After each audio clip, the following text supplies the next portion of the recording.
Hey, everybody, Mark Herman, a.k.a. LA Bengal fan on Twitter, repping the Bengals for the AFC Northerners. It's been a little while since my last video, so let's get caught up with some brief news.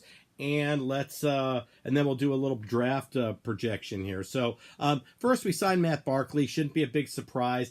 He's got a history with Bill Lazor. Obviously, a shorter learning curve than most guys. The signing just made sense. We've got assistants now from Philadelphia who worked with Barkley when he was there. He knows the language and the verbiage. So, obviously, it was a decent signing, as far as throwing him in the stable with the other QBs. Also, we don't know Driscoll, how well his hand is, and maybe he's just injury prone. So Barkley was a good signing. Never commented on it, but we lost Chris Smith. This bothered me. Not only that he went to the Browns, but it bothered me because he had a good burst off the line. He added a lot of depth to our defensive line, so I didn't like losing him. Also, we had Eric Reed visit.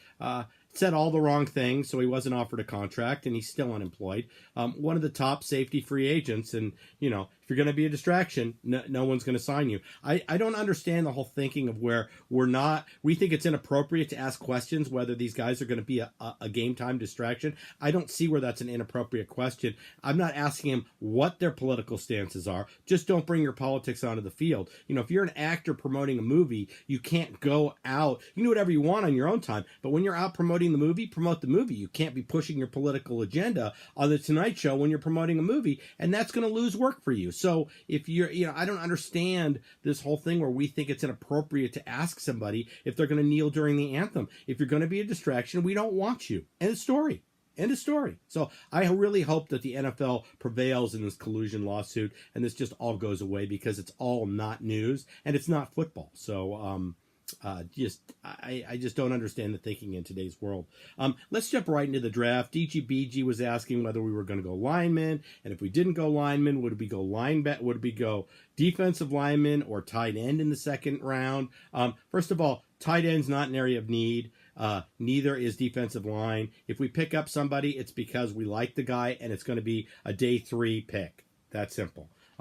We've got 4 picks in the first 2 days, and that's what we're going to be using on linebacker, offensive lineman, and possibly a DB if the right one's there. Kicker, tight end, defensive lineman, that's all going to be day 3.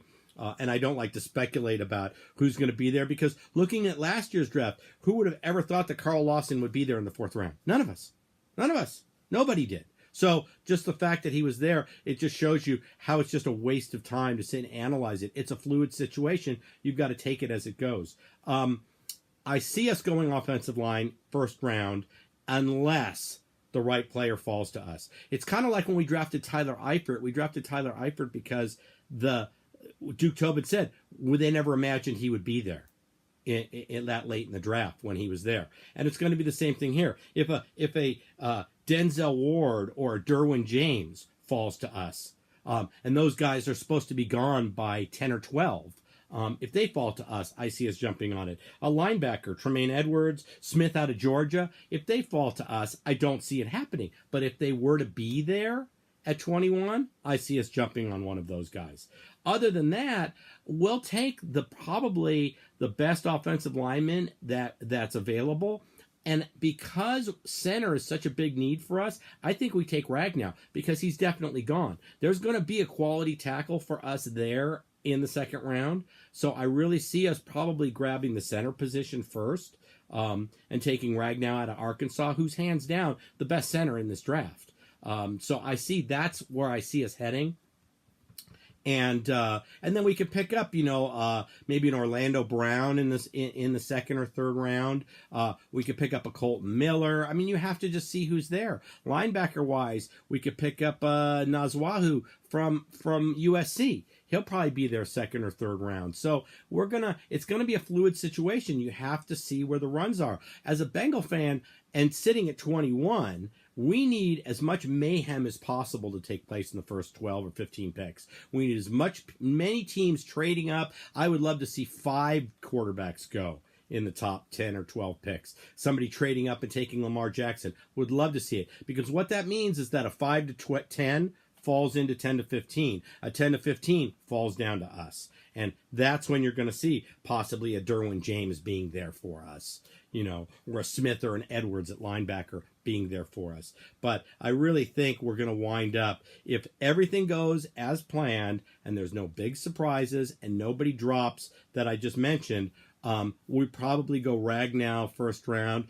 We could go McGlinchey. We could go Isaiah Wynn. I think we go Ragnow if he's there because there's no center that's going to be available. That's the caliber of him. There's no center that's going to be available in the second round. We will be able to get Orlando Brown second round. We will be able to get possibly Connor Williams second round. I mean, there's some medical issues. He's still kind of a project. I'd rather have Orlando Brown with his history with Marvin Lewis, but we'll just have to see how things go. So that's my prediction. I say Ragnow or a surprise person who falls. That would be my prediction for the first round. And then second round, like I said, one of the guys will pick up the area of need that best player available, but within the area of need, will pick up second and third round. So, well, I'm keeping my fingers crossed that we have a really good draft. If you haven't done so already, please check out DGBG for the Browns put up a video, and Gabe, one of our newer Ravens guys, put up a video for the Ravens. So please check those out. If you haven't subscribed, reach down right now and hit that subscribe button. I'll be doing a draft recap, as will some of the other teams. And I will sign off, as I always do, with fuck Mike Brown and fuck Marvin Lewis. Until we win a playoff game, that's an appropriate sign off. Fuck Marvin Lewis. And until we get back to Super Bowl, fuck Mike Brown. But the one thing I really would like to say is fuck our two Steeler guys. It's yet another month, and you have no Steeler content. So for you Steeler fans, I don't know what to tell you. I don't cover the Steelers, don't want to cover the Steelers, but maybe one of these times our fucking Steeler guys will actually do a video. So with that, I will say who date, everybody. Enjoy the draft. You got Thursday, Friday, Saturday, and we'll be back with a draft recap after the draft, okay? Have a good week, everybody.